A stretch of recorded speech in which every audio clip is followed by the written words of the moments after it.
I'm not gonna send it till you're about to read it because you're gonna know what it is.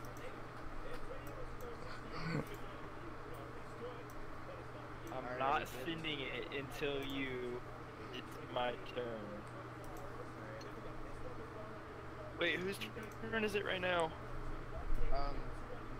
Rigo's, he just sent me this one. Alright. Are we ready? Ready, Are we ready for the pain? Alright. Too slow. Humanize the Enderman X-Reader. She ain't fast enough, but she sure is pretty. What if an Enderman fell in love with you? My mate? Oh yeah, I'm live streaming this. A normal night for deer. I'm gonna put, alright, a normal night for deer Hayden. She was normally hunting for bunnies since she doesn't want anyone tagging along with her on her hunt. She can only concentrate with silence around her. She was a girl with sharp hearing. Asterisk Russell asterisk. A flying arrow dashed to the noise. Branch snaps. Another arrow went flying on the spot. What the? Hayden raised one of her eyebrow. She went to both spots and saw only the arrow landed neatly on the patch of grass. Where? Russell. Hayden picked up the arrow that was on the grass and shot it at the spot where the noise came from. Show yourself. She half yelled since she knows that she might attract mobs at her room. Then she saw a shadow in front of her, too tall to be hers. Hayden quickly turned around with her sword raised. Nothing. Ugh! She yelled in annoyance. Another tap. She turned around quickly. Nothing but violet flower petals disappearing. The same thing again and again and again until another tap. Hayden spun around back at her spot and groped some soft piece of clothing. Huh? Hayden thought for a moment. The figure was tall. Tall like an... Oh no. Her eyes widened and she shook in fear. Don't look up. But sadly, curiosity took over and she slowly looked up, only to see two glowing amethysts above her. Those eyes. Hey there. Hayden chuckled nervously. She let go of the fabric and backed away. We, you know, went the wrong way and, yeah! She swung her sword at the figure. What the? She attacked a tree. Dumbass. The person laughed and Hayden felt blood in her cheeks. Huh? Am I blushing? She thought. I'm just embarrassed. Yet she was blushing because the voice was smooth, a little deep, but kinda cute. Though she would never admit that. Stop it. Show yourself. Fine. The voice was so soothing, so deep, and Adora, oh my god, stop it. Hey, the sound of fingers snapping in front of her. Huh? Hayden went back to reality only to find the person crouching at her level. Ender. Hayden's mouth was covered by the person's hand. He placed his finger on your lips. You let out a loud, That means what? Then she heard a hissing, and she froze. I'm going to take you somewhere more private, the person said, and you eyed him suspiciously while raising an eyebrow, giving you think I would do that look? If I let go, don't scream. He stared at her and she nodded.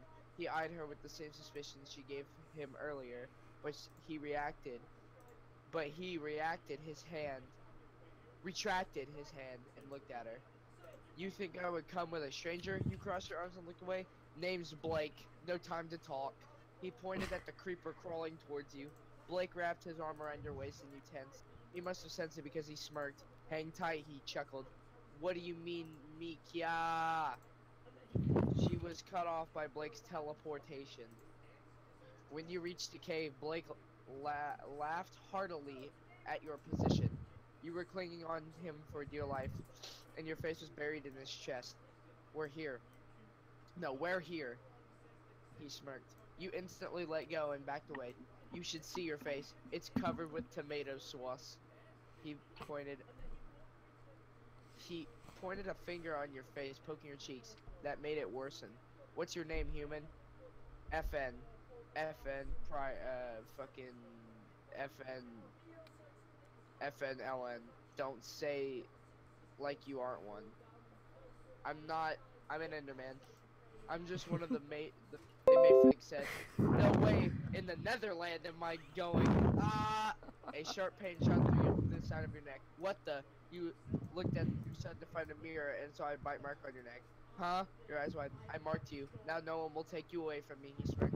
But you were out of words. He let out a small hum as he carried you were to a small but large cabin. He crouched inside carrying you and closed the door. What? Offspring, he said as he set you on the bed. He kissed your neck and broke the glowstone and made the room dark. Aren't we rushing this? You squirmed. Amethyst's eyes looked at you and smirked. No, so stay still. I promise everything will be alright, of course. The pain will subside. This is rape! Author Chan says. Sigh. This relationship is turning out great. And the first comment I fucking see is, where's Chris Hansen when you need him? The second comment I see is, gets phone and calls the rape police. Wait, is that Rigo's turn done? Yep. Wait, how long? Okay, there's like, I don't know how many parts to this are fucking. Mine's really Honestly. short, but it's funny. I've read it like twice. Yeah, go ahead and hit me with it. I'm not gonna finish that because it's multi-part and, you know, honestly, I don't think it's great. Oh. B-movie sex. B-movie sex.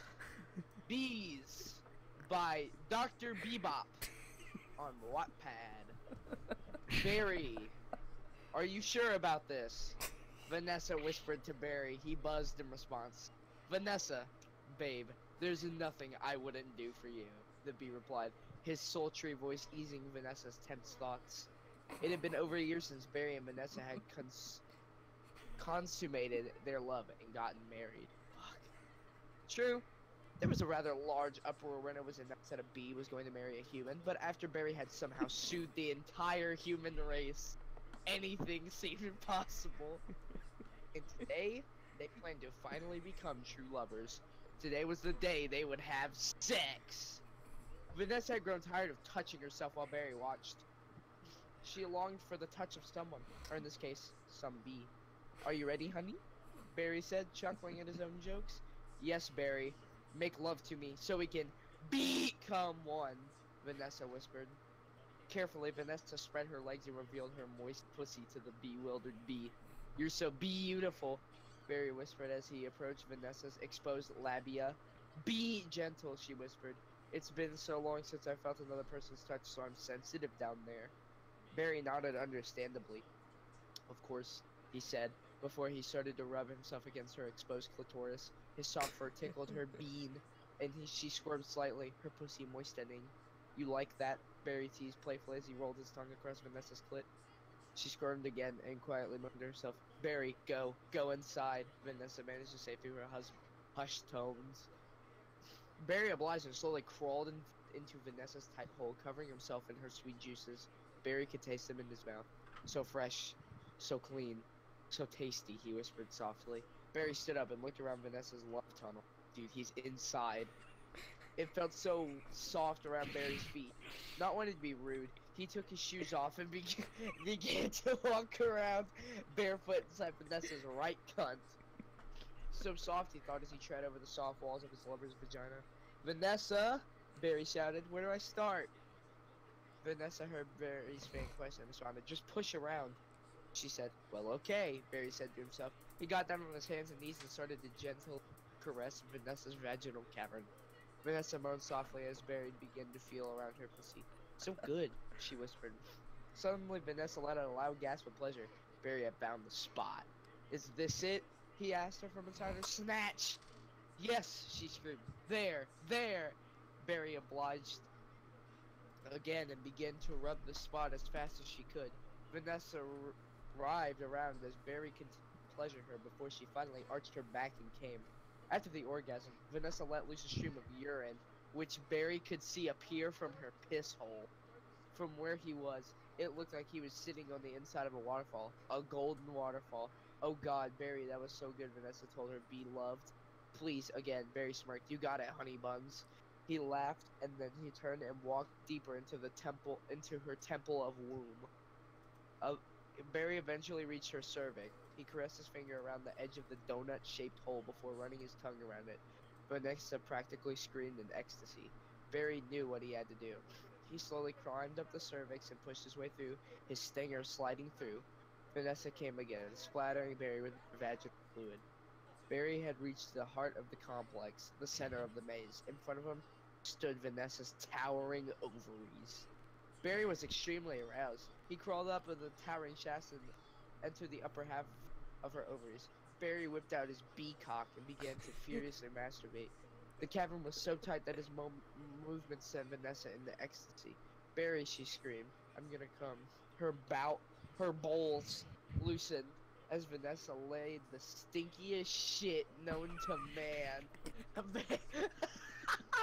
Oh my god! Barry reached his limit and came everywhere. His bee pelvis exploding into thousands of pieces.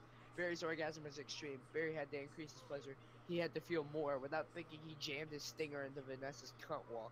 Barry's pee pelvis shattered and Vanessa shot poo all over the walls of the small apartment she came for the third time. Barry was dead. Vanessa realized this too. She reached inside herself and pulled Barry's bee carcass out. Tears formed in her eyes as she kissed Barry for the last time. Bye-bye, Babby, she whispered.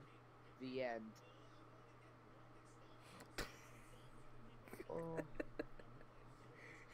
Oh.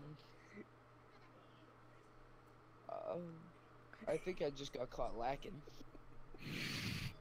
Alright. Hey, you enjoyed that a little too much, didn't you? Maybe. But we're not gonna talk about that. Okay. Continue to send me your worst. I'm playing Fort, nigga. Rigo, What? you know what you have to find.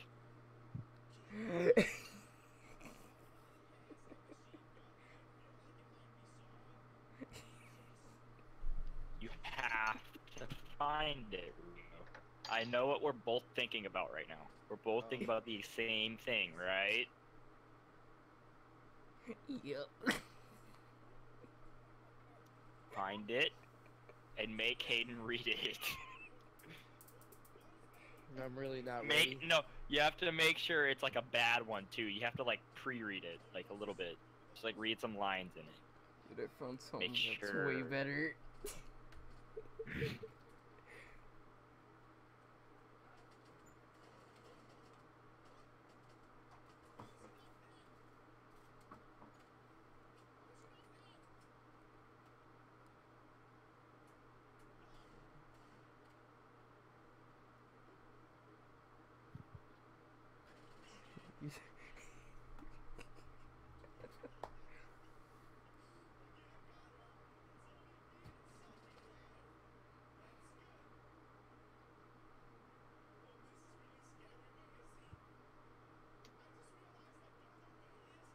Absolutely awful.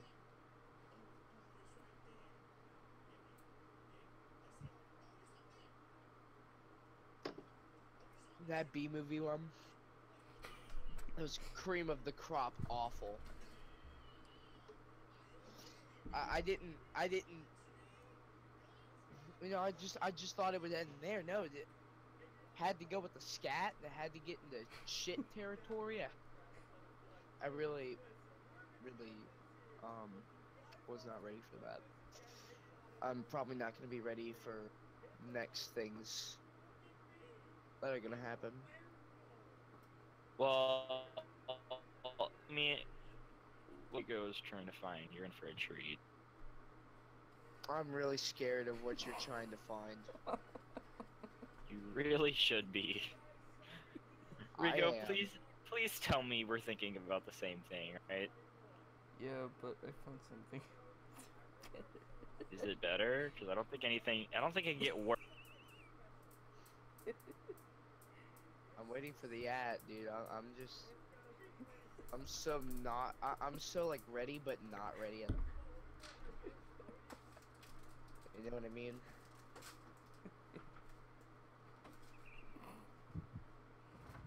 It's really.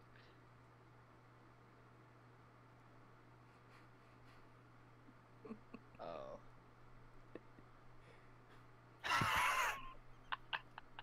Rigo, you did it, buddy. Oh! What is this?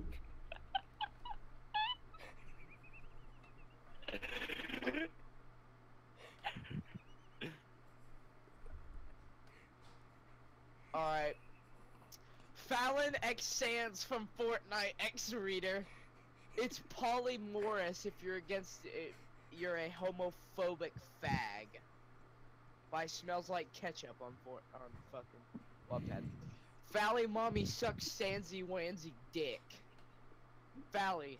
Oh no, Sans from Fortnite. Sans from Fortnite. Yes, Fally Mommy. Reader, what's wrong? Fally, nothing. I'm just gay for Sansy Wansy from Fortnite's big cock. Big cock. Sans from Fortnite. Sans from Fortnite. Reader, is this a bad time? Sans from Fortnite. You're gonna have a bad time. Reader, no, I'm leaving. Sans from Fortnite and Fally. Not now. Reader, oh no. Sans from Fortnite pulls out his big, and then there's like a JPEG of the hunting rifle. Fally, oh no, it's so big and long, I want to suck it. Sans from Fortnite, Sans from Fortnite, Sans from Fortnite. Fally orgasms as she sucks Sans from Fortnite's hunting rifle. It's so good, Sansy Wansy from Fortnite. Reader, Sans from Fortnite. And Fallon, this looks sexy. May I please join Sans from Fortnite? You're gonna have a good time, BB.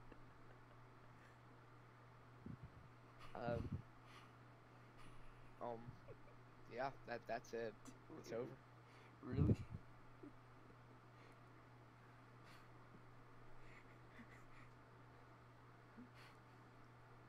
Rigo, I have another terrible idea, but you're gonna have to be the one that finds it, 'cause I'm in a game.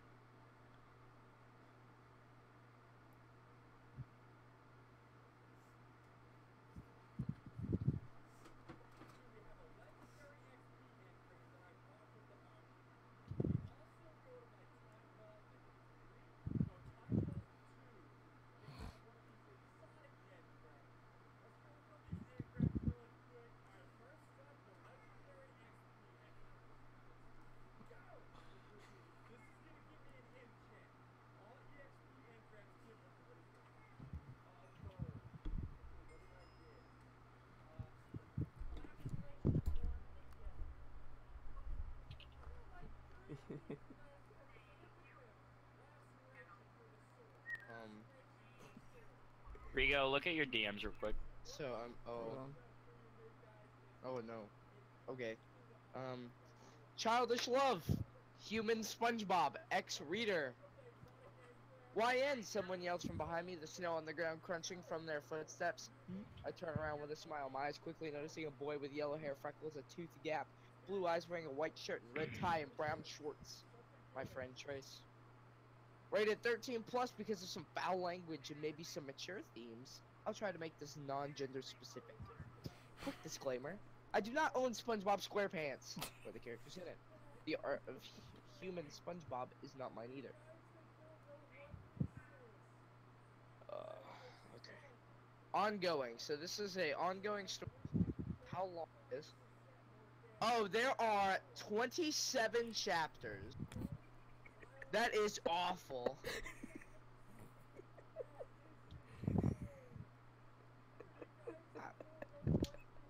I don't know where I should. I don't know if I should start at the beginning or if I should start at like the middle to get like the juice. I'll start from the beginning, and if it's not enough, I'll go to the next chapter. The beginning isn't gonna be enough. Yeah, or definitely will go on, but not too far. This is 4,000 reads, by the way. It's 4,673 reads. 4,000 people read this shit.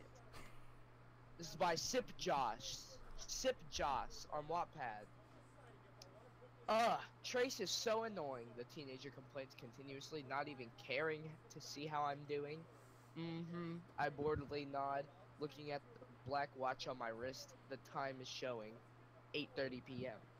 Of course, Mr. Krabs sent me to take care of his daughter. She's very self-centered and loud, but he's my new boss. How could I say no? I recently got a job at the Krusty Krab a few days ago. My shift starts tomorrow, so I have to be on my best behavior, though I only get paid $10 an hour. I'm so excited to work there. I've loved their Krabby Patty since I was a kid. Sometimes I went there just to visit Mr. Krabs. Like, why is he so happy all the time? It gets annoying. Pearl babbles on about Trace, aka Sponge Boy. Yeah, I sigh under my breath and close my eyes. Krabs better be paying me for this. I actually really like Trace. He's so adorable and innocent.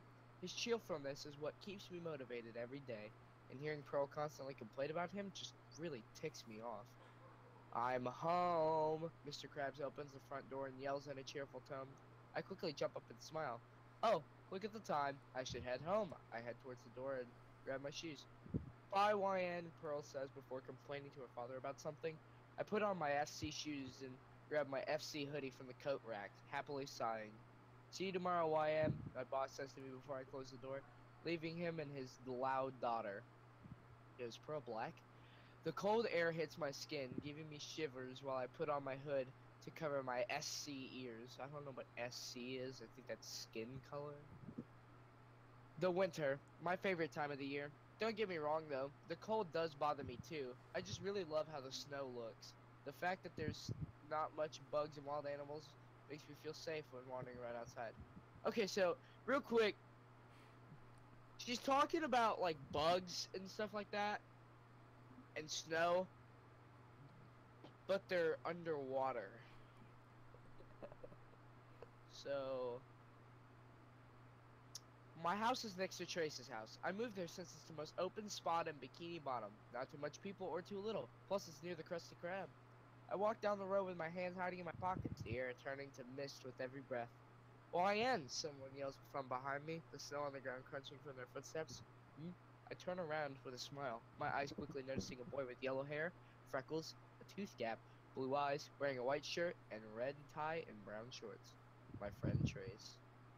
He's running towards me with a huge grin, his arms waving around in the air. Oh hey Trace, I wave back to him, my smile widening, soon catching up to me. I just got off cleaning duty, he kindly smiles and looks over at me, his cute dimples showing. We both walk on the side of the road, not much people driving this late at night. We live on a smallish island with only two restaurants, Krusty Krab and the Chum Bucket. I like Plankton. He's pretty cool with his eye patch, green emo hair, and dark clothes.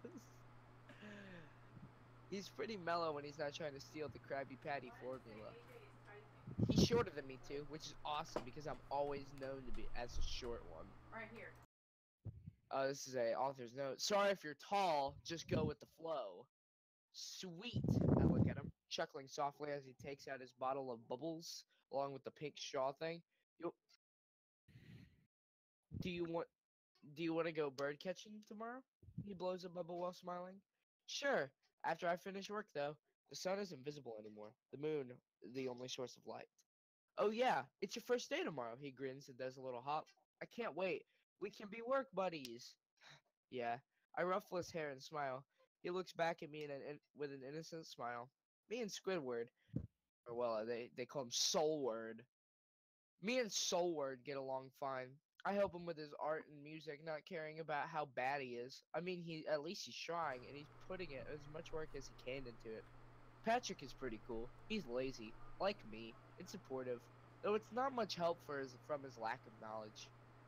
Sandy and I have an okay relationship. She's trying to make Trace lose weight and fight, though, which I don't understand why he needs to. Sponge Boy was given to him when kids made fun of him for being weak and having yellow hair. Put those together, you get a sponge. I feel bad for him, being stuck with a name like that, known as the weak one. He doesn't seem to be bothered by it at all, though. I'll see you tomorrow, work buddy. He points at me and winks jokingly. Okay, buddy. I wink back at him, making us both laugh. We enter our homes and do the usual. Put pajamas on, feed our pet, sleep, and wait for the sun to rise. So,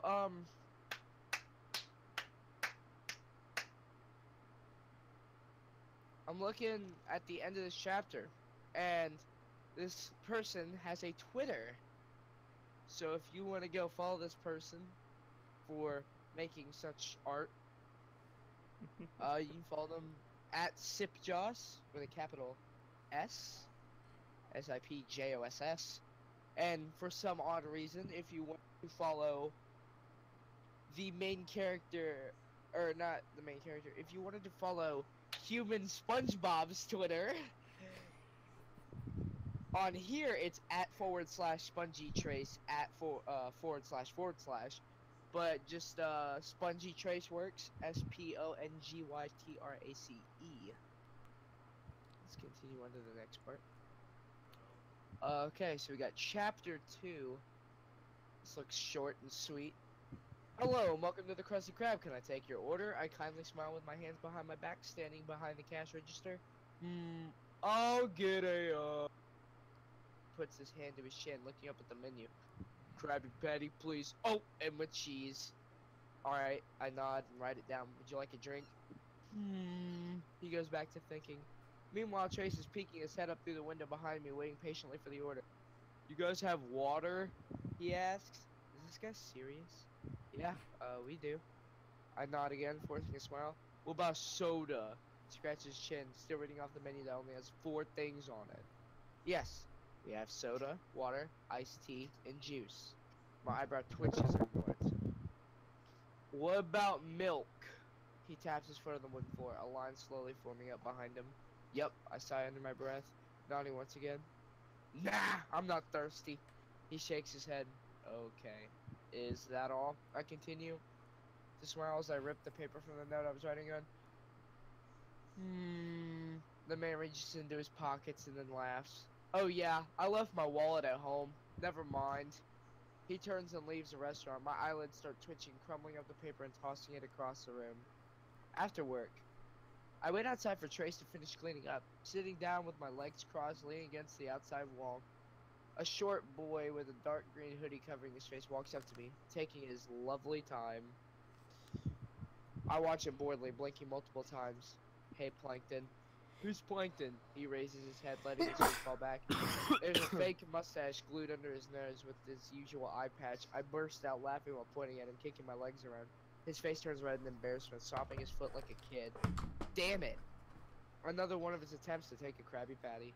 My laugh turns into chuckles, then finally dies down, watching Plankton stomp away back across the street to his home/restaurant.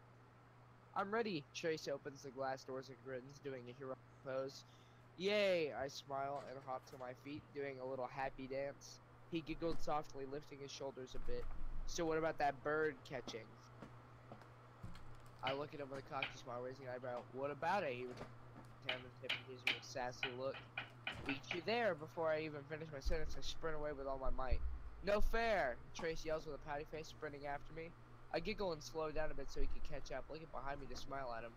He's soon running beside me with his usual cheerful smile, keeping his eyes ahead of us. Aw, shucks. How'd you catch up? I slouch and bend my knees a bit, making my voice crackly and deep, slowing down until I'm walking slowly. I got the magic touch. His body is shaking, his legs unbelievably wobbly, and his hand on his back. Youngsters these days. I shake my head and give him a grouchy face. We stare at each other for a while, a few people passing us with weirded out expressions. The staring contest continues until Trace bursts out laughing, softly chuckling, clutching his stomach. Me joining him soon after. So, I'm not going to read the rest of this, solely because it's 27 damn chapters, and I don't know when, like, of the potatoes comes in, but I'm just not. So we're gonna move on to the next one, which, okay. Good luck, Kenny. A Kenny S X config fanfic. Are these like pro CS:GO players? Yup. Are you kidding me? Well, I hope someday they find this and read it and share my pain. A fierce rivalry had grown between Kenny S. Shrub and Christian Config Winake. Sorry if I butchered the last name. But was it all for show? Was the tension not rivalry rivalry, but something more. To see the full, explicit version of the story, find it on AO3, so archive of our. Yeah. I mean, I would like to do that, but then again, kind of not knowing about it. So we're just gonna go ahead and read the first chapter, which is how many are in this? A lot. How many?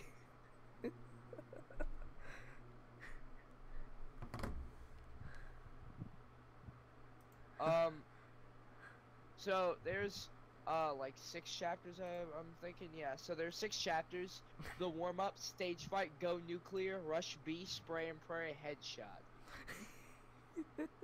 Oh, Rigo, you did it. Read Rush B. So rush B. Yup. Just read rush B. Yes. Oh, okay. Okay. You have to say it in the Russian accent, you know. Rush B! Alright. Have you seen him? Casper opened the curtain to the G2 practice area with a panicked look on his face. Not since the match, no, replied Dan, putting his cap on and getting ready to leave. Maybe he went back to the hotel. North's coach muttered to himself as he left. All of the team looked at each other uneasily. Christian might talk a lot and seem cocky, but he is normally pretty gracious in defeat.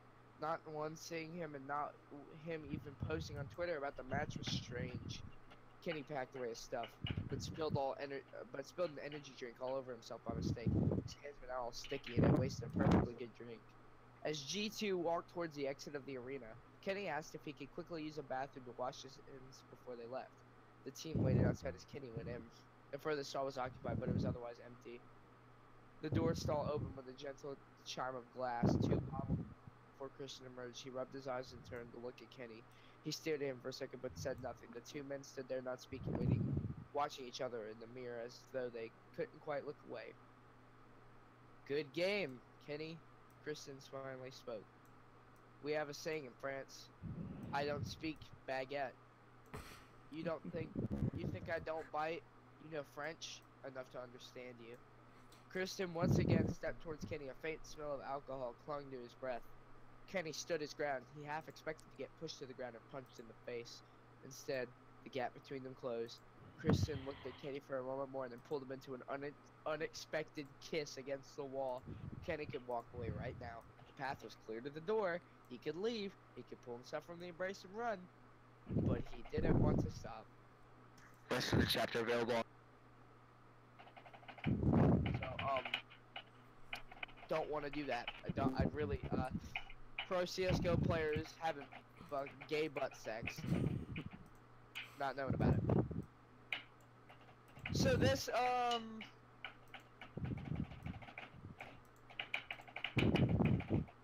Jesus fuck, okay.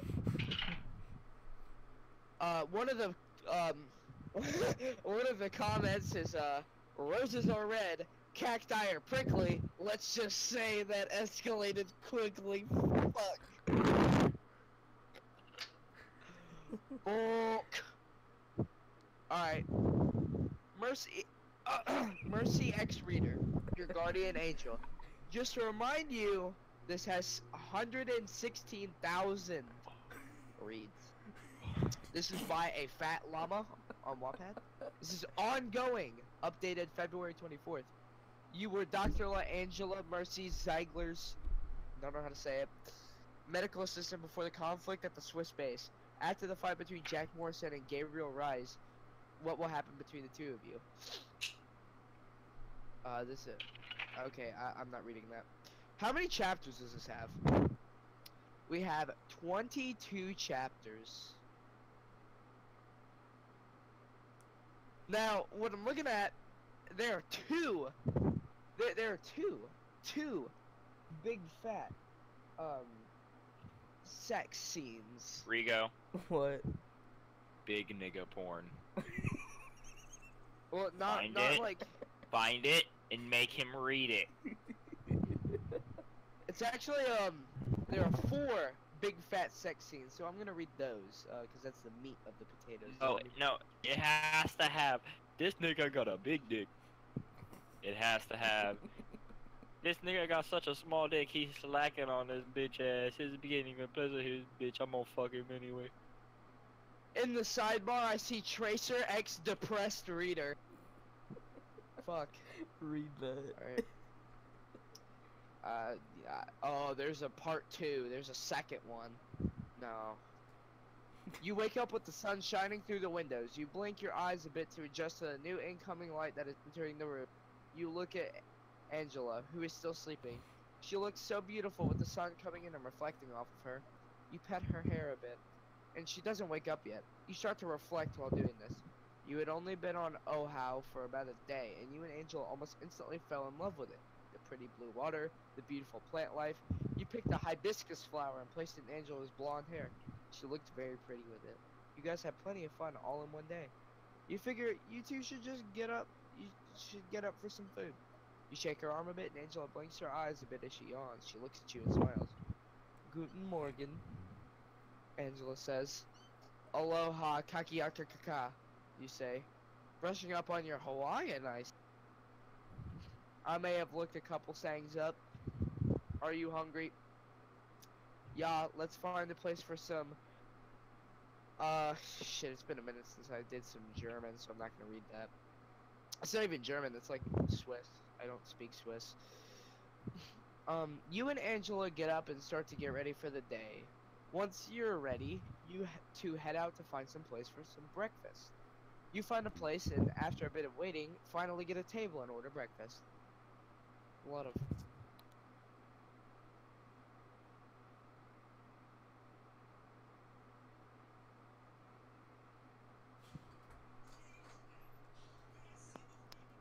My bad. I didn't do anything. You and Angela get up and start to get ready for... What? So what's in store for today? Angela asks. Well, the luau is at night, so obviously we have some time to kill. So I have some suggestions for you. You say, oh, great, what are my choices?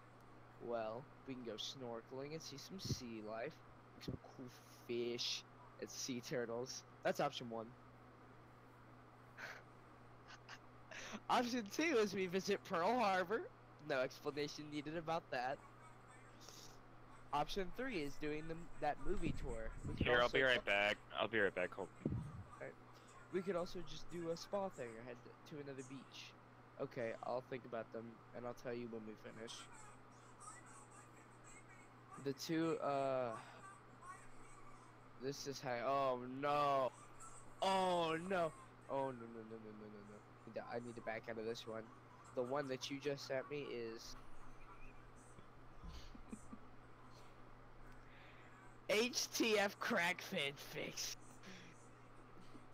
This is how you eat a Big Mac, nigga.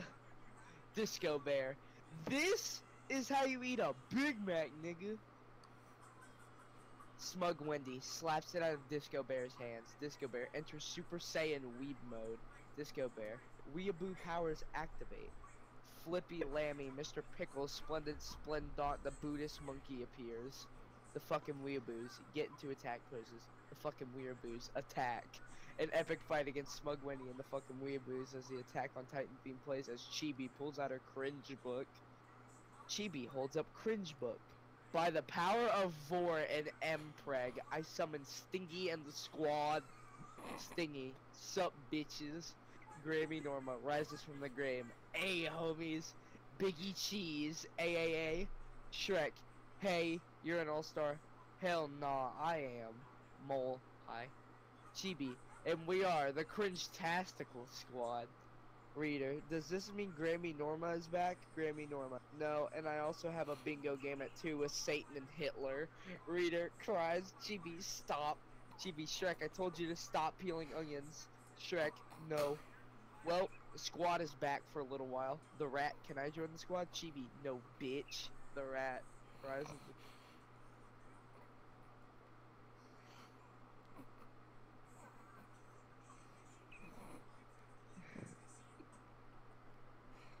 Minion, oh my god! Alright, this will be the last one for the night.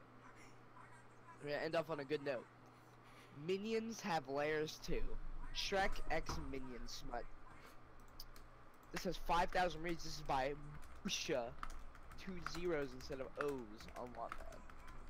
Stewart had loved boobs since a long time, and after a harsh rejection, decides to move to Swamp, where he meets Shrek and Beyonce. Shrek becomes Dom, and Stu is very, very happy.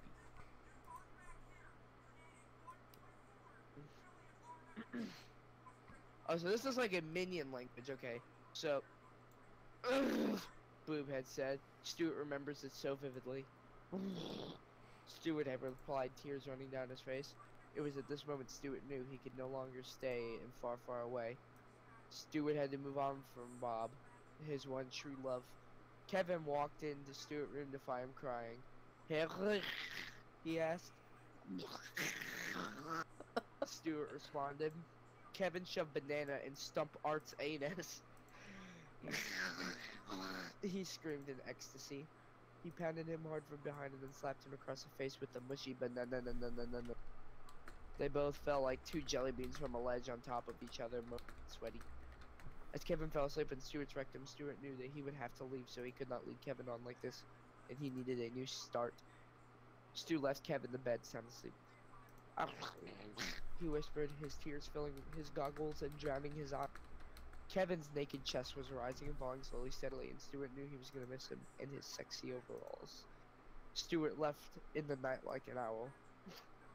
He closed the dog flat behind him, resting his hand on it for a minute. He began to roll away from the house, as quite an eraser. As quite as an eraser.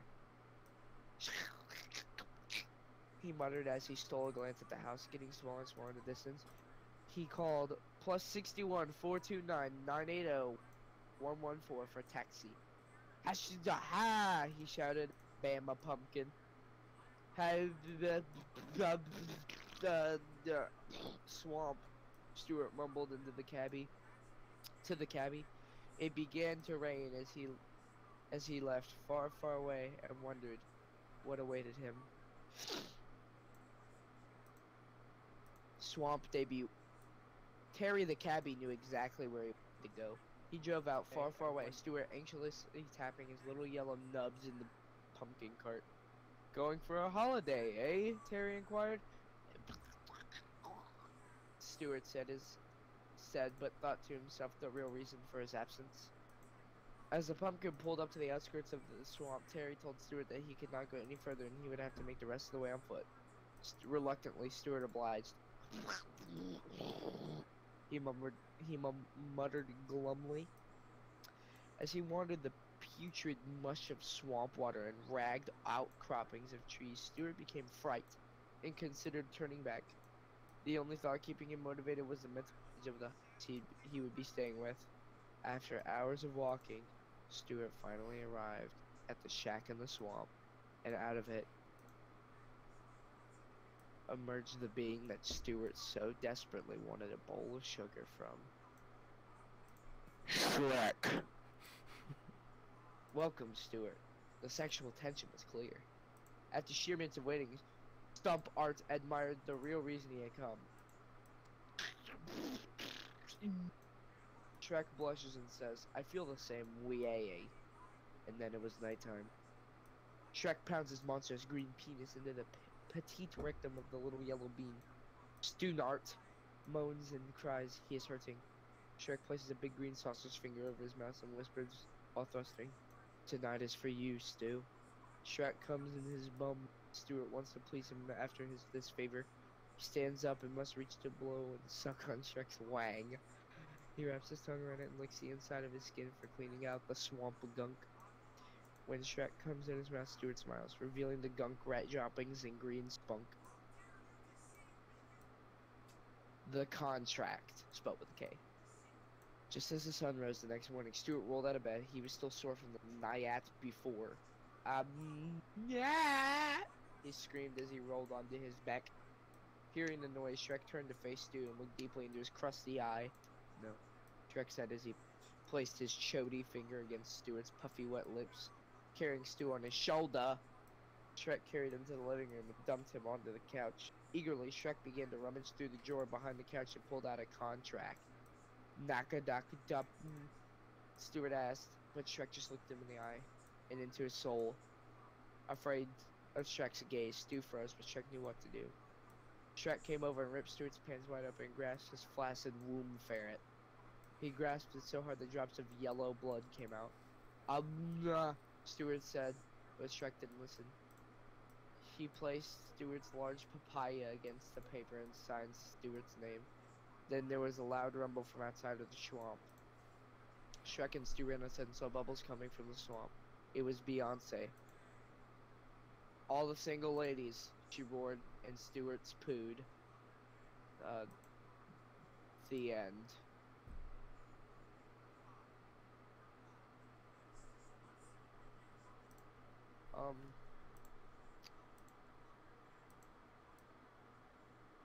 Right.